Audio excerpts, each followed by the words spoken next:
Welcome to the Master Dealmaker's Secrets podcast.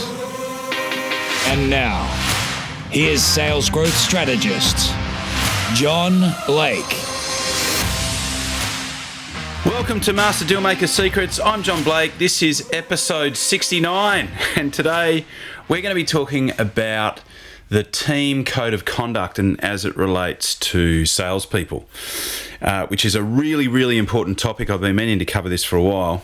But first, if you've got lead flow in your business and you're looking to convert more of those unconverted leads into sales, head over to johnblakeaudio.com and get your free audio training where I show you the exact strategy that you can use to double the sales that you've already got in your funnel that you've already spoken to but haven't converted yet.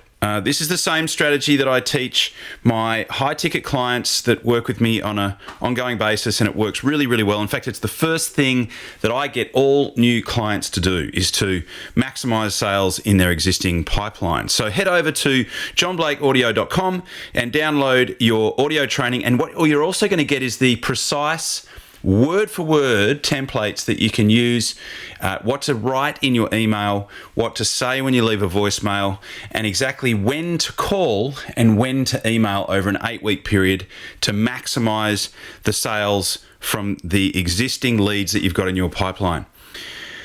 Okay, so what we're going to talk about today is the team code of conduct. Now, I know that I'm not the first person to talk about this, but the scenario that I'm going to describe to you is actually pretty common. And essentially what happens is often I will, as it relates to sales management, I'll be called into a business and they'll say, I want to get more out of my team and I want my sales manager to become better at getting more out of my team. And my first question is always, well, is there an agreement on what represents the ideal behaviors that would underpin great results in this business? And often the answer to that's no. And what's interesting is that there's a direct parallel that you can draw from a business team to an actual sales team or a business team of any description, really. But obviously, the lens that we look through the world is from a sales one. So we can talk about it from a sales perspective, but you can apply what I'm just about to share with you to almost any team in any business. So what it boils down to is this: in most businesses there is often, pretty much always, an agreement on what the actual goals of the game are. And in a sales team, that's really easy, right? So the goals are, this is your budget, this is your target, this is what you need to hit.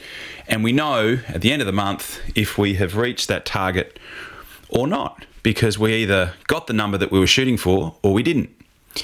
What is often unclear is how we're going to play the game. So if you look at this from a sporting perspective, the same often applies. We know what the goals are. We want to try and get more goals or more points than the other side.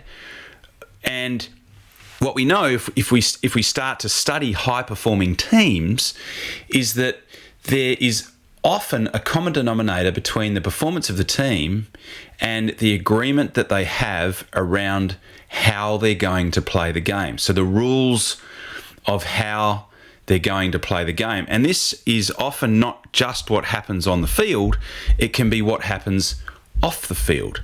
So it could relate to off-field behavior. So, whether they're going out at night and celebrating, perhaps a little bit too hard, So what they tend to have is this thing called the team code of conduct.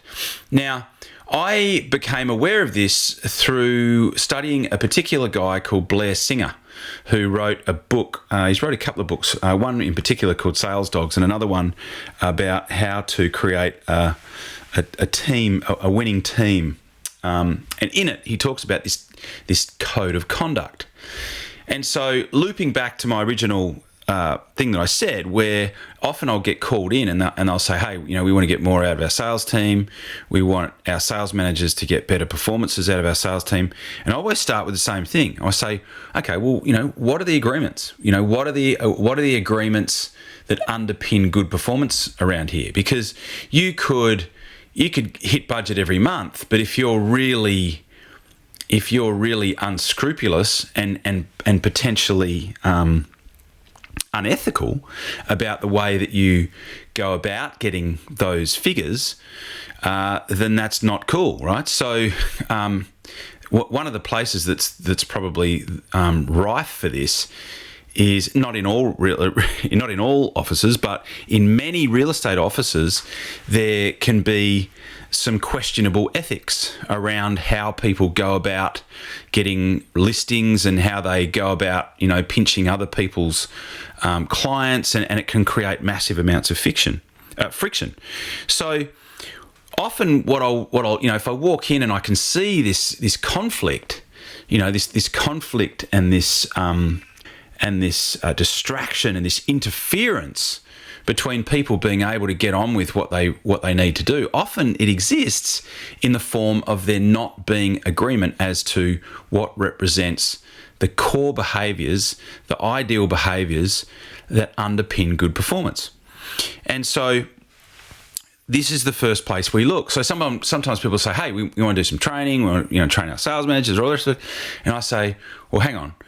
From what you've told me, especially if I see this conflict, we need to create an agreement as to what are the core behaviours. What is the core behaviours that underpin and represent the way that we're going to play the game, so that we can actually start to hit the numbers that we're shooting for. We know what we're clear on what the goals are, how we're going to play the game. So we call this the team code of conduct. And so typically what happens is we will get this team code of conduct under control, and we'll have clarity on that, so that when everyone comes to work, before they start trying to hit their sales number for the month or for the week or for the quarter, they have absolute clarity on two big questions. The first question is, what is expected of me? Okay, so what can I what is it that this team expects of me? What are the minimum performance expectations? What are the minimum requirements in terms of activity? Because as it relates to sales results, what underpins that is the activity. So what are the minimum levels of activity that I need to make sure that I'm doing within this team to underpin me getting the best possible chance of hitting my result? And then the second question is, what can I expect from everybody else around me? So what is it that I can expect in terms of respect? What is it that I can expect in terms of behavior? And so if there's clarity on those two things, then I can just get on and do what it is that I need to do. But it doesn't happen on its own, because in the absence of having a set of rules and a set of expectations and a core set of agreed upon behaviors, people make up their own. People make up their own behaviors. And you have these crazy things called unwritten ground rules. And I've seen some incredibly, just insane examples of this, where, there's this unwritten set of ground rules, and you kind of, as a new team member on day one, you don't really know what's expected of you, and you're sort of almost walking around on eggshells, And so look, I'll give you an example. A friend of mine was working for a wholesale company, and he was he was leading a particular team, a small group of other representatives, and they put together a target that they needed to hit, and they all banded together and they hit this target. And there were other teams within the actual office, and because he hit his target, he and his team hit his target for the month.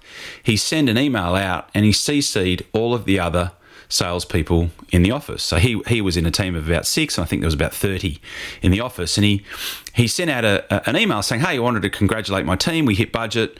Well done, guys. Looking forward to backing it up next year." Or sorry, not next year, next month. And so he didn't really think much else about it, and he's walking past the sales manager's office, and the sales manager says, look, can you come in here, and I want to have a chat to you about something. So he walks in, and the sales manager says, look, that email that you sent out. And my friend said, "Yeah, how good's that, eh? We hit budget for the month. It was so good. The guys really came together. They performed really well. It was, I was so happy to hit budget." He said, "Yeah, don't do that again." And my friend said, "What?" He goes, "Yeah, no, don't do that again, mate." No. He's like, "Why not?" He said, "It's not fair on the other reps that didn't hit budget." I mean, isn't that just insane? So these are the type of things that it's great to have everybody's input on, because performance in an organisation results in an organisation will be a function of potential subtracted by interference. And if there's all this interference in the way, in terms of people not being clear on what's expected of them and not being clear on what is expected from those around them, in terms of not just the KPIs or the actual numbers that they're shooting for, but the behaviours and how they're actually going to play the game, it means that there are the performance is going to be largely compromised. So first thing we need to do is we need to have 100% clarity on what are those core behaviours. What are the core things, the core behaviours that underpin really good performance. So the first thing that I do with a new client, if I walk into a situation like that, is we have a workshop, usually goes for about half a day, where we get 100% clarity on what those core behaviours are. And what we end up with is what we call a team code of conduct. And it's not something that management come up with, it's the team come up with it. And it is documented, and then it is also revisited on a regular basis. So we say, okay, so on a scale of 1 to 10, what would we give ourselves in terms of how we're conforming to this team code of conduct? And the best thing is that most people know what the right behaviours are. So everyone comes up with it, everyone buys into it, and then everyone gets to actually rate themselves on how well. So typically everyone gives themselves a mark, and then they give the team a mark in terms of, out of 10, how well they're conforming to the team code of conduct. And I've literally seen this process transform sales teams and transform organisations. Often we start with the sales team, but then we'll go into different divisions. And what you end up with is a team that is largely that's high performing, that is largely self-correcting, and a team that is it forms the culture, and it just makes everyone so much clearer on what's expected of them. So it's a really powerful process.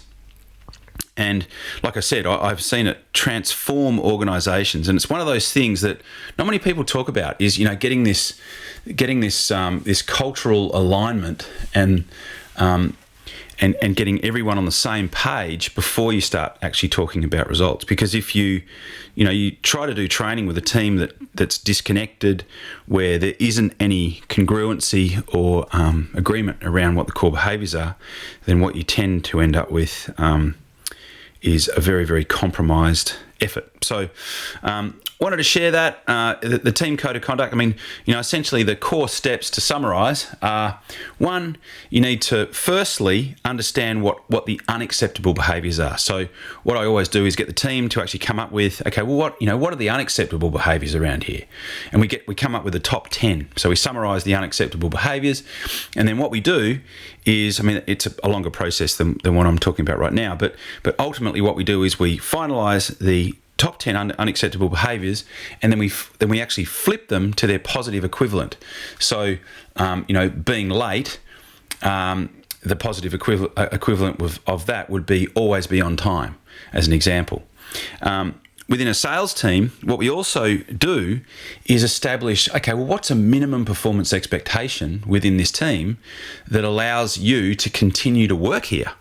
So, the tighter, the higher performance that you want to get out of a team, the tighter this needs to be.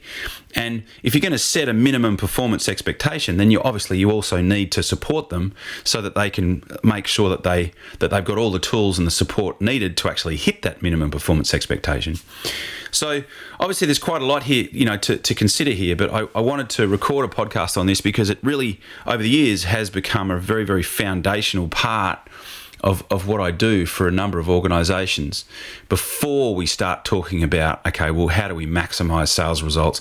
How do we implement strategy?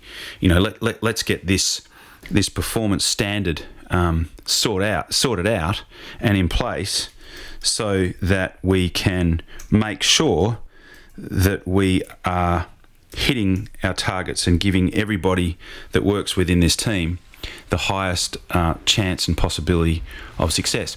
So, hey, I hope that was valuable, and thank you for listening, and I'll talk to you on the next podcast. Cheers. You've been listening to Master Dealmaker's Secrets with John Blake. Subscribe to get more in-depth strategies to maximize your sales process with new episodes every week. And double your inquiry to sale conversion with the lead flow you already have. Go to johnblakeaudio.com for his exclusive free no-fluff audio training and companion PDF guide.